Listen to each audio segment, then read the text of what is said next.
Did you guys catch Ricky Gervais at that awards dinner the other night? Wowzers, what has gotten into him? He appears to be frantically hedging his association with Hollywood. Now, why would he be hedging? Well, personally, I think it's because of Q. Now, why do I think that? Well, first, quick recap of what Q is. Q is a military intelligence operation designed to inform the public of some very unpleasant truths about our country and to lay the groundwork for some very overdue changes in our political system. It's like a metaphorical Mongol horde charging into battle with their horses arranged in a half circle, quickly closing the loop around the enemy, in this case, Team Hollywood, and causing maximum confusion, chaos, discord, and ultimately, desertion. Now in this metaphor, Ricky is the Team Hollywood soldier riding along the back. He's along for the ride, but he's not super down for the cause. And he kind of gets what's going on because he's rubbed shoulders with those worthless European royals. He sees the obvious ambush, and so he's turning around and dipping out as quickly as possible. It will be very interesting to see who else in Hollywood recognizes the obvious ambush and breaks ranks in the coming weeks. I know many of you hear Q and immediately think, what the F? Satanic pedophile conspiracies? What am I looking at? And who could believe this crazy nonsense? Well, if it was a movie, it'd be a match between Game of Thrones, Assassin's Creed, The Da Vinci Code, The Matrix, Lord of War, and The Punisher. And can't speak for everyone in the Q horde, but the reason that I personally believe is because of a big data analysis project I did on WikiLeaks and the Panama Papers.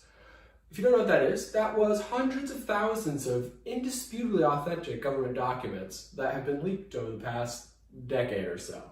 I happen to know for a fact that Trump has a ginormous ace up his sleeve and that he definitely will use it before the next election. If you have no idea what I'm talking about, the best place to start would be here. This JFK quote. I will splinter the CIA into 1,000 pieces and scatter it into the winds. Direct quote. Now, why would he say that?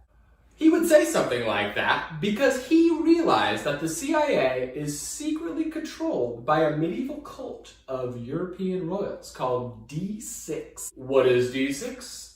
D6 is a satanic medieval pedophile cult that secretly controls the world's organized crime, primarily drug and human trafficking, and uses the proceeds to finance covert operations for the CIA and MI6. Covert operations such as killing Jeffrey Epstein, arming ISIS with tanks and tow missiles, staging chemical weapons attacks to fake us into a war in Syria, and studying, on the DL, a bunch of extraterrestrial future weapons. It is based on the bloodline of Auschwitz, that's Witten, with a W because it's a German word, aka House Coburg and Saxe-Gotha, the royal family who has covertly dominated Europe for the last 1,000 years and who currently controls the thrones of the UK, Australia, New Zealand, Belgium, Liechtenstein, and the Netherlands. Now, most of you are probably thinking, come on, weird computer guy, how could that possibly be pulled off in today's modern age? And the answer is simple. Admiralty law, signals intelligence, sovereign immunity, selective breeding, and approximately 1,000 years of practice. Did you know that Queen Elizabeth is actually still the legal commander-in-chief of the armed forces of the UK? Not just a formality like they say. Boris Johnson, Bojo Jojo, is more like a Nancy Pelosi, like a Speaker of the House, than a head of state. Maybe you did know that. But did you know that she is also legally the commander-in-chief of Australia, New Zealand, and Canada? Maybe you're a smart cookie and you did. But did you know that she is also the commander-in-chief of Jamaica and Belize? I bet you didn't. Sounds an awful lot like modern colonialism, doesn't it? But that's a conversation for another minute. Moving on.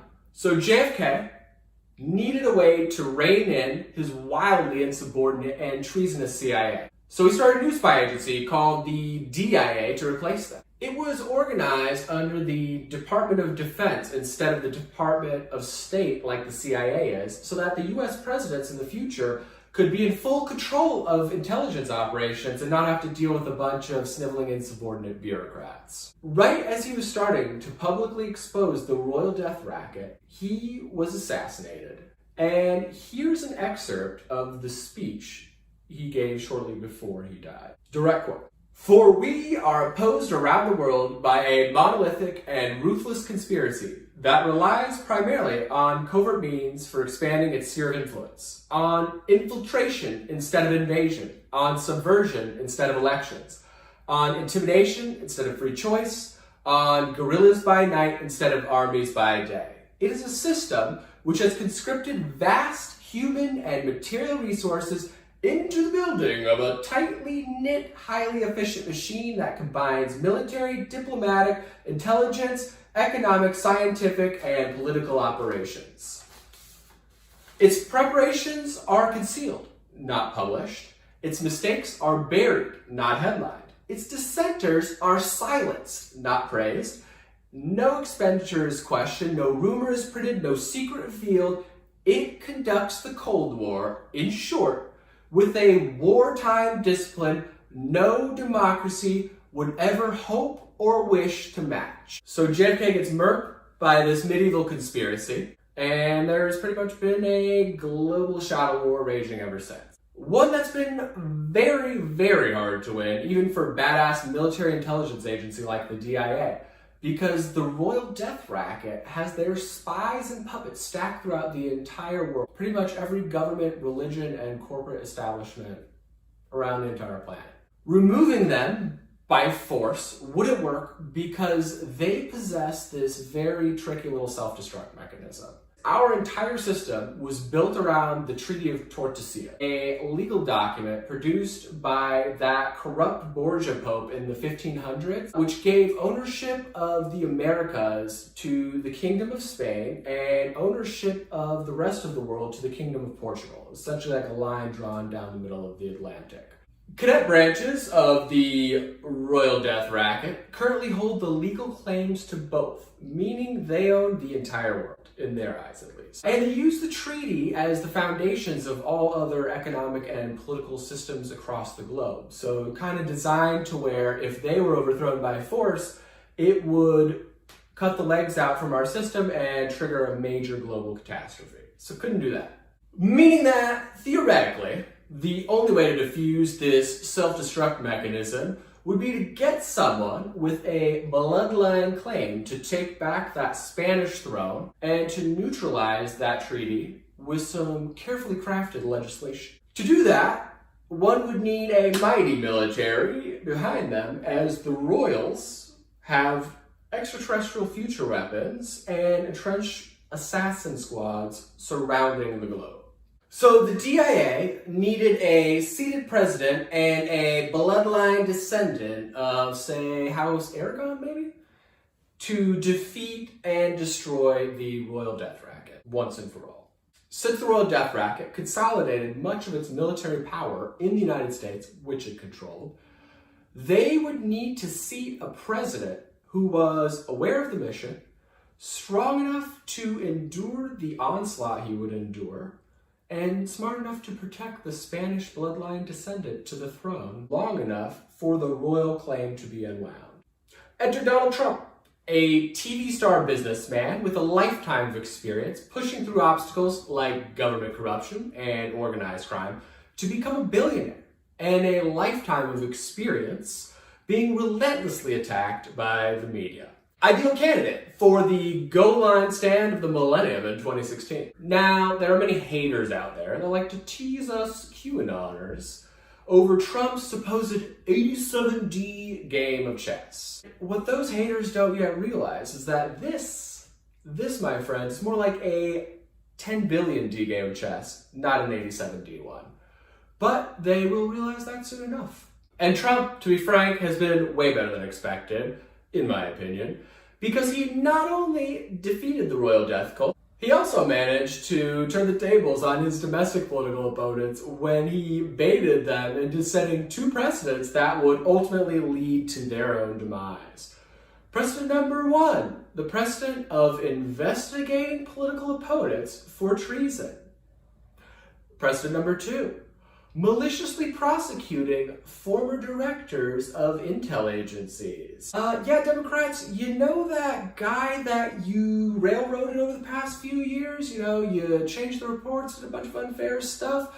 I think his name was, oh yeah, that's right, Michael Flynn. Yeah, that guy is actually the ex-head of DIA. In case you guys didn't know, the DIA is actually a massive government intelligence agency similar to the CIA, except for instead of being run by bumbling buffoons, it's run by battle-hardened killers. Whoops! Sucks to suck, donkeys. Now, most of you Q haters probably still won't believe us, even after John Durham formally prosecutes Comey, Clapper, and Brennan.